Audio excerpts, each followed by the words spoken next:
بسم اللہ الرحمن الرحیم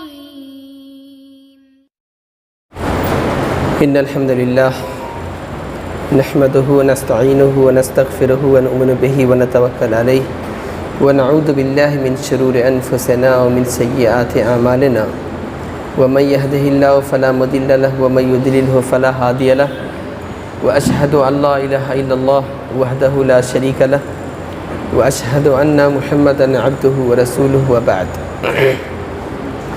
فإن خير الحديث كتاب الله وخير الهدي هدي محمد صلى الله عليه وسلم وشر الأمور محدثاتها وكل محدثة بدعة وكل بدعة ضلالة وكل ضلالة في النار. أعوذ بالله من الشيطان الرجيم. بسم الله الرحمن الرحيم. يا أيها الذين آمنوا اتقوا الله حق تقاته ولا تموتن إلا وأنتم مسلمون.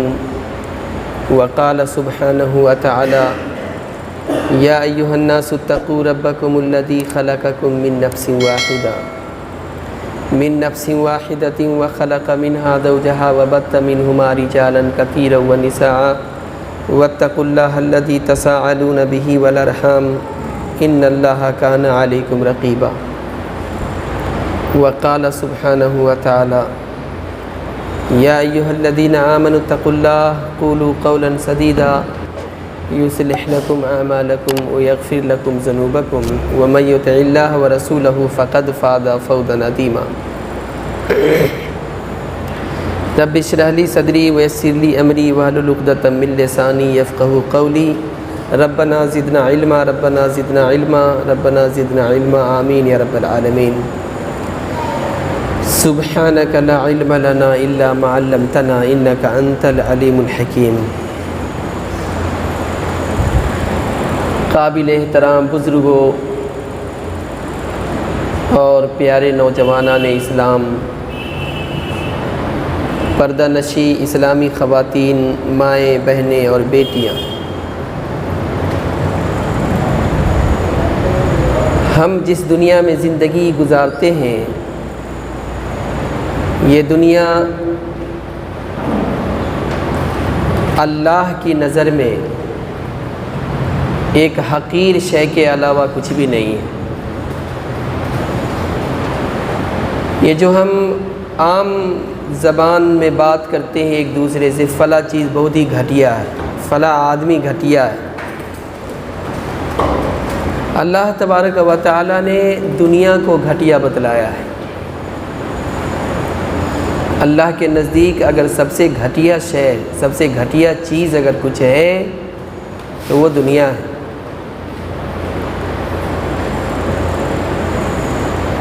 امام مسلم رحمۃ اللہ علیہ صحیح مسلم میں ایک حدیث لاتے ہیں. حدیث کے راوی پیارے آقا صلی اللہ علیہ وسلم کے بہت ہی پیارے صحابی ہیں جن کا نام سیدنا جابر بن عبداللہ رضی اللہ تعالیٰ عنہ ہیں. وہ فرماتے ہیں کہ ان رسول اللہ صلی اللہ علیہ وسلم مر بالسوق داخلا من بعد العالیہ، کہ ایک مرتبہ رسول اللہ صلی اللہ علیہ وسلم ایک بازار میں داخل ہوئے، بازار کے بالائی کنارے سے داخل ہوئے تو نبی کریم صلی اللہ علیہ وسلم کے آگے پیچھے دائیں بائیں بہت سارے صحابہ کرام رضوان اللہ علیہم اجمعین چل رہے تھے. سیدنا جابر کہتے والناس كنفتہ فمر بجدی اسک میت فتناولہ فاخذ باذنہ ثم قال. تو چلتے چلتے راستے کے ایک کنارے پہ ایک مرا ہوا بکری کا بچہ پڑا ہوا تھا. تو نبی کریم صلی اللہ علیہ وسلم وہاں رک گئے اور رکنے کے بعد آپ صلی اللہ علیہ وسلم نے اس مردہ بچے کو کان پکڑ کے اس طرح سے اٹھایا، اور اٹھانے کے بعد آقا صلی اللہ علیہ وسلم نے فرمایا ایکم، تم میں سے کوئی ہے یحب ان ھذا لہ بدرہم، کہ 1 درہم میں اس مردہ بچے کو لے لے، اس کو خریدے 1 درہم میں۔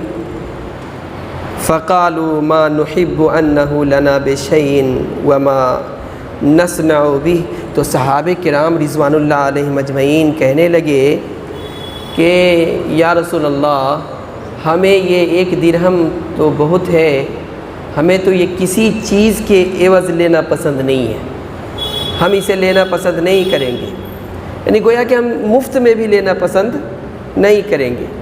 تو نبی کریم صلی اللہ علیہ وسلم نے فرمایا اتحبون انہ لکم،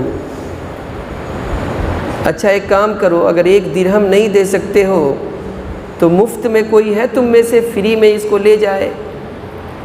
قالوا، تو صحابہ کرام نے کہا، غور سے سنیے حدیث کو، صحابہ کرام رضوان اللہ علیہم اجمعین نے فرمایا اے اللہ کے لاڈلے حبیب مدنی کریم صلی اللہ علیہ وسلم، واللہ، اللہ کی قسم ہے، لو کان حیا کان عیبا بہ بانہ اشک، کہ اگر یہ مردہ بچہ جو ہے زندہ بھی ہوتا نا پھر بھی عیب دار تھا، اس کے کان کٹے ہوئے ہیں، زندہ ہوتا پھر بھی عیب دار تھا، اب تو یہ مر چکا ہے، فکیف وہو میت، یہ تو مر چکا ہے، اب تو یہ کسی کام کا نہیں ہے، اب کون لے گا اسے؟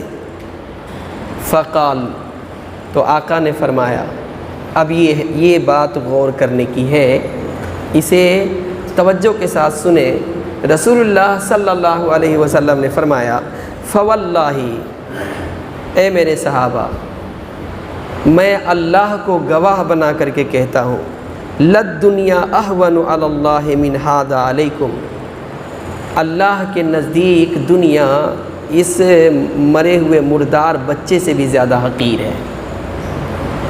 یہ حدیث ہے، اس حدیث کو امام مسلم رحمۃ اللہ علیہ لا رہے ہیں۔ ذرا غور کیجئے بات کس کی ہے؟ ہمارا دل جن کے نام سے دھڑکتا ہے، سرور کونین صلی اللہ علیہ وسلم۔ ہم آرزو کرتے ہیں، تمنا کرتے ہیں کہ اے خالق کائنات، اس دنیا سے ہم جائیں تو تیرے محبوب مدنی کریم صلی اللہ علیہ وسلم کی محبت کے ساتھ ہم جائیں۔ ہر بندہ مومن ان کے نام کو لیتے ہوئے فخر محسوس کرتا ہے، اور جیسے ہی رسول اللہ صلی اللہ علیہ وسلم کا نام زبان پہ آتا، ایمان کے اندر ایک عجیب سی تازگی آ جاتی ہے۔ اور ذرا سوچئے کہ ہم گمان بھی نہیں کر سکتے کہ رسول اللہ صلی اللہ علیہ وسلم کوئی ایسی بات کہیں گے جو حقیقت سے الگ ہوگا، یہ گمان سوچ بھی نہیں سکتے ہم۔ تو رسول اللہ صلی اللہ علیہ وسلم نے اپنے صحابہ کرام کو تعلیم دے رہے ہیں، کس طرح سے تعلیم دی، کس طرح سے دنیا کی حقیقت کو واضح کر دیا کہ مردہ بچے کو ہاتھ سے پکڑ کے اٹھایا، اٹھانے کے بعد کہا کہ اسے کون خریدے گا 1 درہم میں، پھر مفت کی بات ہوئی۔ جب صحابہ کرام کے دل میں مکمل طور پہ یہ بات بیٹھ گئی کہ یہ کسی کام کا نہیں ہے، یہ ایک حقیر چیز ہے، یہ گھٹیا چیز ہے، تو رسول اللہ نے فرمایا کہ دیکھو دنیا اس سے زیادہ گھٹیا اور اس سے زیادہ حقیر شے ہے، کس کے نزدیک؟ اللہ کے نزدیک۔ امام ابو عیسیٰ ترمذی رحمۃ اللہ علیہ ایک حدیث لاتے ہیں سنن ترمذی میں، حدیث کے راوی سہل بن سعد رضی اللہ تعالیٰ عنہ ہیں، وہ فرماتے ہیں کہ رسول اللہ صلی اللہ علیہ وسلم نے فرمایا لو کانت، اللہ اکبر سبحان اللہ، لو کانت الدنیا تعدل عند اللہ جناح بعودۃ ما سقا کافرا منہا شربۃ ماء، کہ اللہ کے نزدیک دنیا کی حقیقت اگر ایک مچھر کے پر کے بھی برابر ہوتا تو اللہ تعالیٰ کسی کافر کو 1 گھونٹ پانی نہیں دیتا۔ جامع الترمذی کی حدیث ہے یہ، اور محدثین نے اس حدیث کو صحیح کہا ہے۔ اب ذرا سوچئے کہ اس روئے زمین پر، اس دنیا میں سب سے زیادہ حقیر چیز کیا ہے؟ مچھر ہے۔ دیکھ کوئی حقیقت ہے ہمارے، جیسے ہی ہمارے جسم میں بیٹھتا پٹاک سے مارتے ہیں، ختم، پٹاک سے مارتے ہیں، اس طرح سے کر دیتے ہیں. کوئی قیمت ہے ہمارے نزدیک؟ کوئی کہتا ارے ایسا کوئی اگر کہے ارے خوش نصیب ہو کہ مچھر نے تمہیں کاٹ لیا، ارے بہت نصیب والے ہو یار تم، مچھر تمہارے جسم پہ آ کر کے بیٹھ گئے، اس طرح کی کوئی بات کر سکتا ہے؟ نہیں کرے گا. گویا کہ نبی کریم صلی اللہ علیہ وسلم کے نزدیک دنیاوی چیزوں میں مچھر سے زیادہ حقیر کوئی شے نہیں ہے. اور اس کے متعلق فرمایا کہ پورا مکمل مچھر نہیں، کہا مچھر کے کیا ہے، حدیث کیا ہے، جناح بعوضۃ لو کانت الدنیا تعدل عند اللہ جناح بعوضۃ. سبحان اللہ، کہ اگر یہ دنیا اللہ کے نزدیک، دنیا کی حیثیت اللہ کے نزدیک اتنی بھی ہوتی جتنی حیثیت ایک مچھر کے پر کا ہوتا ہے، تو ما سقا کافرا منہا شربتا ماء، تو اللہ تعالیٰ کسی کافر کو ایک گھونٹ پانی نہیں پلاتا، کیونکہ پانی اللہ کی نعمت ہے، اور کوئی نہیں چاہتا کہ میں اپنے دشمن کو نعمتوں میں رکھوں. اگر کوئی کافر نعمتوں میں پل رہا ہے تو صاف واضح مطلب یہ ہے کہ اللہ، یہ دنیا حقیر چیز ہے، اس دنیا کی کوئی قدر و قیمت اللہ کے نزدیک نہیں ہے، بالکل بھی نہیں ہے. اس لیے محدثین اس حدیث کی تشریح کرتے ہوئے لکھتے ہیں، کہتے ہیں کہ مچھر جیسی بالکل ادنا مخلوق سے تشبیہ دینے سے مراد دنیا کی حقارت کو ظاہر کر دینا ہے، کہ مکمل طور پہ دنیا ایک گھٹیا شے ہے، یہ بات لوگوں کے دل و دماغ میں بیٹھ جائے. محدث عبد الرؤوف المناوی رحمۃ اللہ علیہ کہتے ہیں کہ دنیا کے حقیر اور بے حیثیت ہونے کی سب سے بہترین دلیل یہ ہے کہ ایک کافر بھی دنیاوی نعمتوں میں پل رہا ہے. یہ گھٹیا چیز ہے. ذرا غور کیجئے کہ ہم ایمان والے ہم کہاں جا رہے ہیں. ایک اور حدیث ہم لاتے ہیں، امام ابن ماجہ رحمۃ اللہ علیہ اس کو کتاب الزہد میں لائے ہیں صحیح سند کے ساتھ. حدیث کے راوی سیدنا ابو ہریرہ رضی اللہ تعالیٰ عنہ فرماتے ہیں کہ رسول اللہ سمعت رسول اللہ صلی اللہ علیہ وسلم وہو یقول، کہ میں نے نبی کریم صلی اللہ علیہ وسلم کو فرماتے ہوئے سنا کہ الدنیا ملعونۃ، دنیا کو اللہ تبارک و تعالیٰ نے اپنی رحمت سے دور کر دیا ہے. یہ دنیا ملعون ہے. ملعون ہر اس شے کو کہتے ہیں جو اللہ کی رحمت سے دور ہو. جیسے شیطان ملعون ہے، شیطان ابلیس اللہ کی رحمت سے دور ہے. تو جس طرح سے شیطان مردود ہے، ملعون ہے، اسی طرح سے اس دنیا کو بھی اللہ تبارک و تعالیٰ نے ملعون بنایا ہے. یہ دنیا ملعون ہے. ہاں اس دنیا کے اندر 4 چیزیں ایسی ہیں جو اللہ کی رحمت کے سائے میں ہیں. 4 چیزوں کے علاوہ دنیا میں جتنی بھی چیزیں ہیں سب کے سب ملعون ہیں. وہ 4 چیزیں کیا ہے؟ تو رسول اللہ صلی اللہ علیہ وسلم نے فرمایا الا ذکر اللہ، سوائے اللہ سبحان کے ذکر کے، اللہ تبارک و تعالیٰ کے ذکر کے. اور دیکھیے رسول اللہ صلی اللہ علیہ وسلم نے صرف یہ نہیں فرمایا کہ دنیا ملعون ہے، بلکہ فرمایا ملعون ما فیہا، اور دنیا میں جتنی بھی چیزیں ہیں سب ملعون ہیں. دنیا ملعون ہے اور دنیا میں جتنی چیزیں ہیں سب ملعون ہیں. الا، سوائے، ہم لوگ کہتے ہیں لا الہ، کوئی معبود نہیں ہے، الا اللہ، سوائے اللہ سبحان کے، وہی سچا معبود ہے. تو کہا کہ دنیا ملعون ہے اور جتنی بھی اشیاء، جتنی بھی چیزیں اس دنیا کے اندر ہیں سب ملعون ہیں.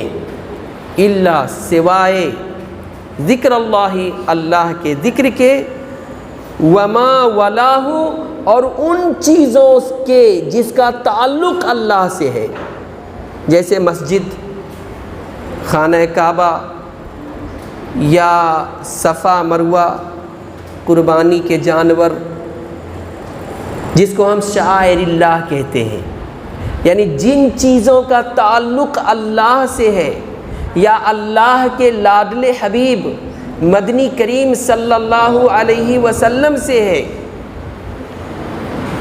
ان چیزوں کے علاوہ جتنی بھی چیزیں ہیں سب کیا ہے؟ ملعون ہے۔ تو نمبر 1 اللہ کا ذکر، نمبر 2 وہ چیزیں جس کا تعلق اللہ سے ہے، اور نمبر 3 عالم، اور نمبر 4 طالب علم۔ یہ 4 چیزوں کے علاوہ دنیا میں جتنی بھی چیزیں ہیں سب کے سب کیا ہے؟ ملعون ہے، اللہ کی رحمت سے دور ہے۔ اس لیے کہا جاتا ہے کہ آپ گھر بنائیں تو یہ سوچ کر کے بنائیں کہ شریعت میں گھر بنانے کے کیا قوانین اللہ نے اللہ کے رسول نے بتلائے ہیں، یا کچھ بھی کریں، کوئی بھی کام کریں، ہوتا ہے نا ضروریات زندگی بے شمار ہوتے ہیں انسان کے، تو ان ضرورتوں کو، دنیاوی ضرورت کو دین کے ساتھ جوڑیے۔ جو دنیاوی ضروریات ہے اس کو کیا کیجئے؟ دین کے ساتھ اس کے تعلق کو استوار کیجئے، دین کے ساتھ جوڑیے۔ جب ہماری ضروریات زندگی دین کے ساتھ جڑے گی تو ہماری ضروریات زندگی بھی اللہ کے رحمت کے سائے میں ہوں گی۔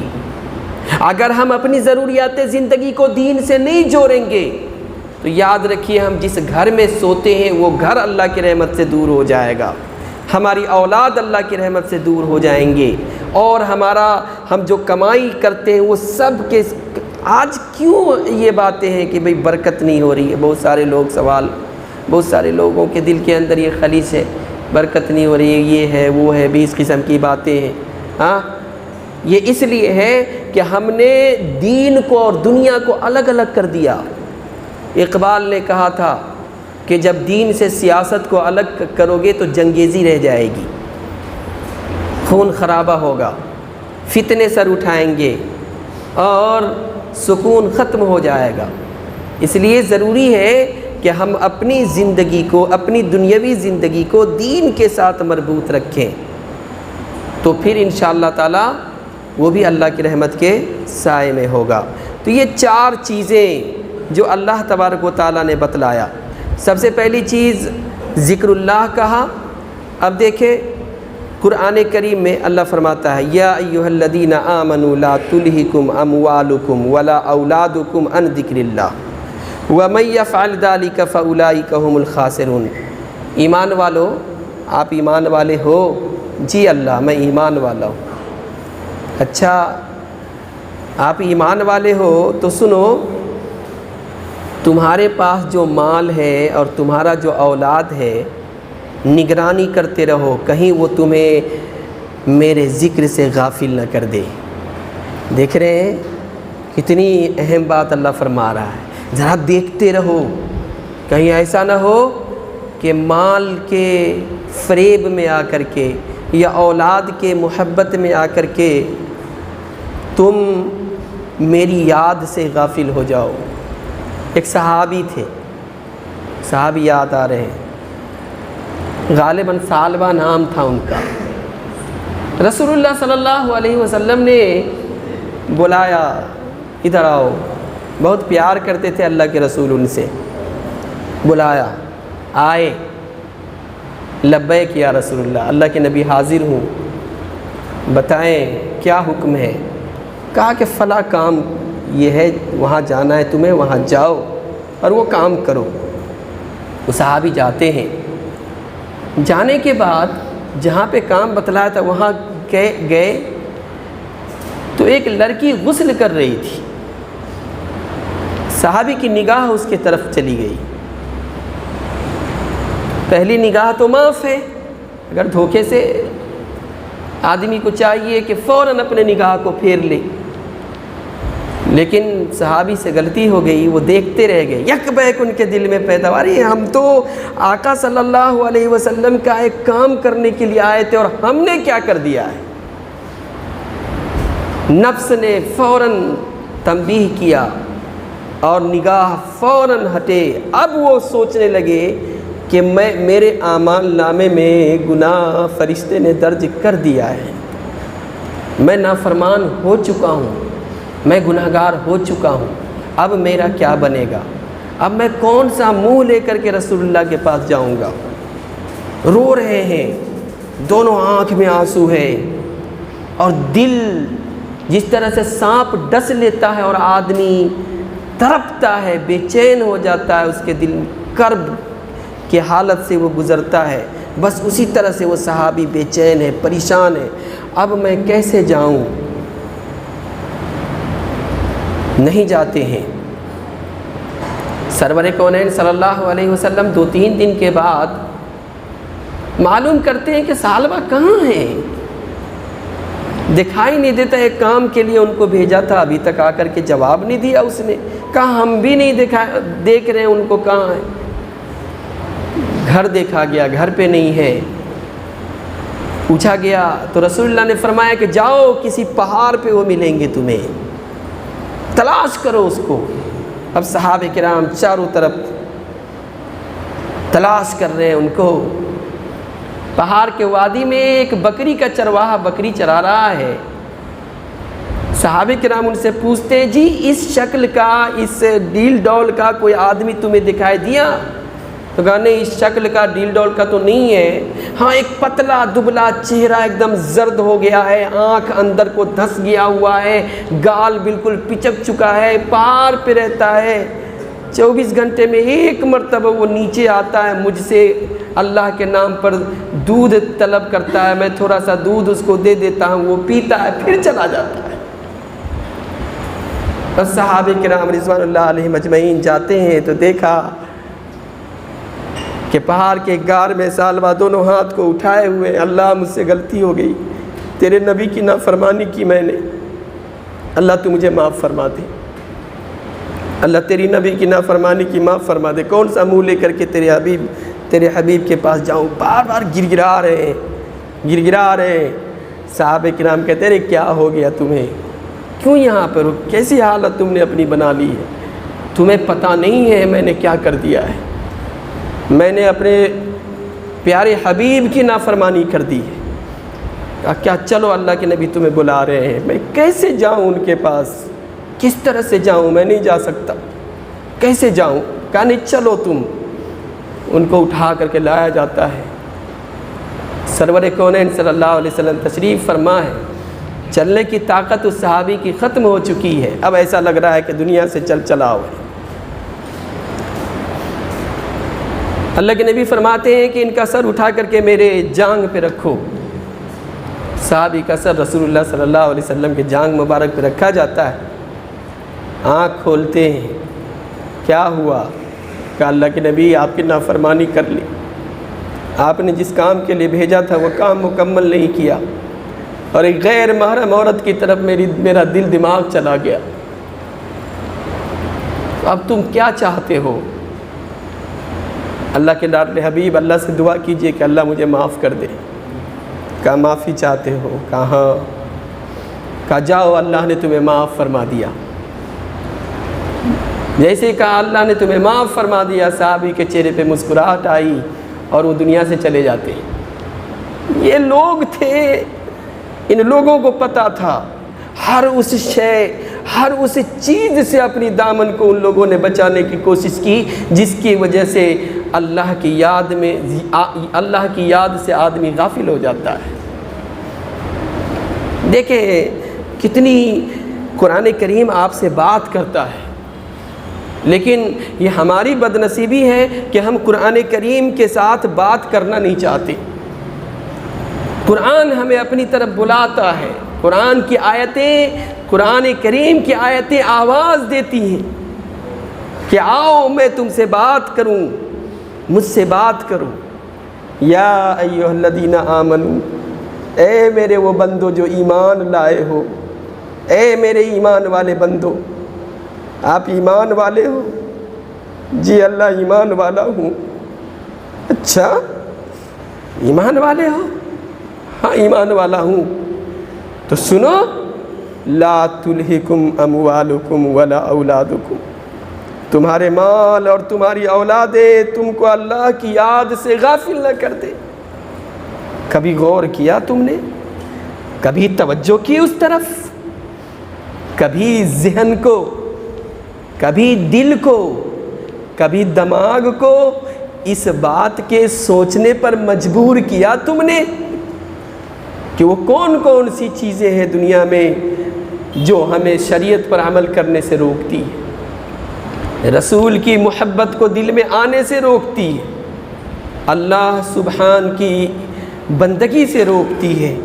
اللہ نے فرمایا وَمَن يَفْعَلْ ذَلِكَ، اگر تم نے ایسا کر دیا میرے بندو، دیکھو قرآن بات کر رہا ہے، اگر تم نے ایسا کر دیا، مال کے فریب میں آ گئے، اولاد کے فریب میں آ گئے، تو یاد رکھو تم نقصان اٹھانے والوں میں سے ہو جاؤ گے، تم نقصان اٹھانے والوں میں سے ہو جاؤ گے۔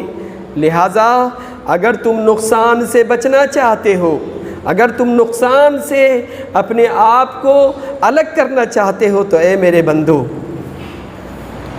تم ان تمام چیزوں سے اپنے آپ کو بچاؤ جو چیزیں تمہیں اللہ کی یاد سے غافل کر دیتی ہے، اللہ کے ذکر سے غافل کر دیتی ہے۔ صرف یہی نہیں بلکہ اللہ سبحانہ و تعالیٰ نے یہ بھی فرمایا کہ تم کہاں کھوئے ہوئے ہو؟ سکون ڈھونڈ رہے ہو دنیا میں؟ یہ دنیا میں سکون تمہیں ملے گا؟ نہیں، اس دنیا میں تمہیں سکون ملنے والا نہیں ہے، لیکن تم تو متلاشی ہو، تو میں تمہیں بتاتا ہوں کہ سکون کہاں ملے گا۔ الذین آمنوا، جو لوگ ایمان والے ہوتے ہیں، جن کے سینے کے اندر ایمان کا شمع روشن ہوتا ہے، جس کے سینے میں ایمان اللہ تعالیٰ نے رکھا ہوا ہوتا ہے، وَتَطْمَئِنُّ قُلُوبُهُمْ بِذِكْرِ اللَّهِ، تو ان کا سینہ، ان کا دل اللہ کی یاد سے اطمینان پاتا ہے، اللہ کی یاد سے اطمینان پاتا ہے۔ اور صرف یہی نہیں، الا بذکر اللہ، اور اے ادھر ادھر بھٹکے ہوئے لوگوں، اے مسافروں، اے بھٹکے ہوئے لوگوں، کہاں بھٹک رہے ہو؟ سنو، الا بذکر اللہ تطمئن القلوب، کہ اللہ تعالیٰ نے اطمینان اپنے ذکر میں رکھا ہے، اپنی یاد میں رکھا ہے۔ لیکن افسوس کی بات ہے، اور نہایت ہی افسوس کی بات ہے، کہ آج کے دور میں یہ علم کا دور ہے، یہ اگر غور کیا جائے تو یہ علم کا دور ہے، سب کچھ واضح ہو چکا ہے، حجتیں تمام ہو چکی ہیں، یہاں تک کہ جو لوگ پڑھنا لکھنا نہیں جانتے، اگر وہ بھی دین کو سمجھنا چاہے تو آڈیو کے ذریعے سے قرآن کریم کو سن سکتا ہے، آڈیو کے ذریعے سے احادیث رسول اللہ، احادیث مصطفیٰ صلی اللہ علیہ وسلم کو سن سکتا ہے، وہ معلوم کر سکتا ہے کہ صحیح کیا ہے اور غلط کیا ہے۔ یہ جو دور ہے یہ فتنوں کے ساتھ ساتھ علم کا بھی دور ہے، لیکن افسوس کی بات ہے اس دور میں بھی علماء اپنی ذمہ داری سے بھاگ رہے ہیں۔ بعض عالم اپنے آپ کو کہتے ہیں کہ میں عالم دین ہوں، لیکن وہ حقیقت لوگوں کے سامنے نہیں لا پاتی۔ نتیجہ کیا ہے کہ قرآن کریم میں جو ذکر کا لفظ آیا، ذکر اللہ، لوگوں نے بس اس کو محدود کر دیا۔ محدود کیا کر دیا؟ ایک تسبیح کا مالہ لے لو اور بیٹھو اور بس گنتے رہو، یہ ذکر اللہ نہیں، یہ بھی ہے، اس کے علاوہ بھی ہے۔ اس کے علاوہ کیا ہے؟ قرآن کریم کی تلاوت اور اس نیت سے کیا جائے کہ اللہ نے ہمیں جس سے روکا ہے ہم اس سے رک جائیں گے، اللہ کی حلال کو حلال سمجھیں گے، اللہ کی حرام کردہ چیزوں کو حرام سمجھیں گے۔ معاملات میں اگر کسی کے ساتھ معاملات کرنا ہوگا تو ہم اس میں اللہ کو یاد رکھیں گے۔ جب ہمیں کبھی گناہ کا موقع مل جائے، ایسے ہم دعا کریں گے کہ اللہ ہمیں گناہ کا موقع نصیب نہ فرمانا، اے اللہ ہمیں اپنی فرما برداری کی توفیق عطا کرنا۔ اور اگر کبھی شیطان نے ہمیں گناہ کا موقع دے دیا تو اس گناہ کے موقع کے وقت ہم اللہ کو یاد رکھیں گے کہ چلو جی کوئی گواہ نہیں ہے، اللہ تو ہے۔ جلال الدین قاسمی حفظہ اللہ ایک بات کہتے ہیں، وہ کہتے ہیں کہ صرف تم اتنی بات سمجھ لو تو تمہاری نجات کے لیے کافی ہوگا۔ وہ بات کیا ہے؟ وہ بات یہ ہے کہ جس عدالت میں تمہیں پیش ہونا ہے اس عدالت میں گواہ بھی وہی ہے جو جج ہے۔ گواہی کس کی ہے؟ فیصلہ سنانے والے کی۔ جو فیصلہ سنانے والا ہے وہی گواہ ہے، اسے باہر سے کسی گواہ کو لانے کی ضرورت نہیں ہے۔ ذرا سوچئے، اللہ تبارک و تعالی خود ہمارے بدعمالیوں کا گواہ ہے۔ بچنے کا کوئی موقع ہے الا یہ کہ آدمی سچی توبہ کرے۔ ایک ہندو لالا مادھو رام جوہر بول کے ایک شاعر گزرا ہے، اس نے مسلمانوں کے تسبیح پڑھنے پر طنز کیا تھا۔ یہ جو مالے سے تسبیح وہ گنتے ہیں نا، شمار کرتے، اس پہ طنز کیا اس ہندو شاعر نے۔ اس نے کہا دل میں خاک اڑتی ہے کہنے کو برے ہے زاہد، دل میں خاک اڑتی ہے کہنے کو برے ہے زاہد، مکر کا ورد پڑھتے ہیں ریا کی تسبیح۔ یہ جو ہے دل کے اندر مکر لیے ہوئے بیٹھے ہیں اور ریا کی تسبیح لوگوں کو دکھانے کے لیے مالا پھیرا جا رہا ہے۔ لیکن جب معاملات کی باری آتی ہے، عبادات کی باری آتی ہے، سنت پہ عمل کرنے کی باری آتی ہے، اللہ کی راہ میں جان اور مال کی قربانی دینے کی باری آتی ہے، تو پھر اس کی تسبیح کا دانہ خود اس کو جھٹلانے پر آمادہ ہو جاتا ہے کہ تم کیسے تسبیح شمار کرنے والے ہو، تم کیسے ہو۔ تو میرے عزیز یاد رکھیے خوب اچھی طرح سے، یہ دنیا ایک حقیر شے ہے اور یہ ملعون چیز ہے۔ اگر ہم اللہ کی لعنت سے اپنے آپ کو بچانا چاہتے ہیں تو یا تو ہمیں اللہ کو ہر لمحہ ہر گھڑی یاد رکھنا ہوگا، یا ہمیں اللہ تبارک و تعالیٰ کے ان چیزوں سے اپنے آپ کو جوڑنا ہوگا، جیسے مسجد ہے یا علماء ہیں یا طالب علم ہے، یعنی اپنی زندگی کو، اپنی دنیاوی زندگی کو دین کے ساتھ جب تک ہم مربوط نہیں کریں گے، اللہ رب العالمین کو گواہ بنا کر کے کہتا ہوں ہم دنیا کے لعنتی دنیا سے اپنے آپ کو نہیں بچا سکتے۔ اس لیے اس پیغام کو جو اللہ کے لاڈلے حبیب مدنی کریم صلی اللہ علیہ وسلم نے ہمیں دیا ہے، اس پیغام کو اپنے دانتوں سے پکڑیے اور اپنے عمل سے ثابت کیجئے کہ الحمدللہ اے اللہ تو گواہ رہنا، ہم تیرے نبی کے سنت کو ہم نے ترک نہیں کیا ہے، اے اللہ تو گواہ رہنا ہم نے نماز کو ترک نہیں کیا ہے۔ بسا اوقات شیطان آپ کو روکے گا، شیطان کیا کہے گا؟ تو زانی ہے، نماز پڑھنے سے کیا فائدہ ہوگا؟ تو ظالم ہے، نماز پڑھنے سے کیا فائدہ ہوگا؟ تو فاسق ہے، نماز پڑھنے سے کیا فائدہ ہوگا؟ آپ شیطان سے کہیں کہ سنو میں زانی ہوں لیکن نماز نہیں ترک کروں گا، فاسق ہوں نماز ترک نہیں کروں گا، ظالم ہوں، نماز ترک نہیں کروں گا۔ کیوں؟ اس لیے کہ میرے اللہ نے قرآن میں کہا ہے کہ نماز تمام بے حیائی اور برائیوں سے انسان کو روک دیتی ہے۔ اگر میں اللہ کے سامنے سجدہ کروں گا تو اللہ تبارک و تعالیٰ میرے کبائر کو بھی معاف کر دے گا، میرے صغائر کو بھی معاف کر دے گا۔ اس لیے میرے عزیز نوجوانوں اور میرے قابل قدر بزرگوں، ان باتوں کو ذہن اور دل و دماغ میں رکھیں اور اپنے آپ کو اللہ کی ذات کے ساتھ مربوط کریں، اپنا تعلق اللہ کے ساتھ جوڑیں۔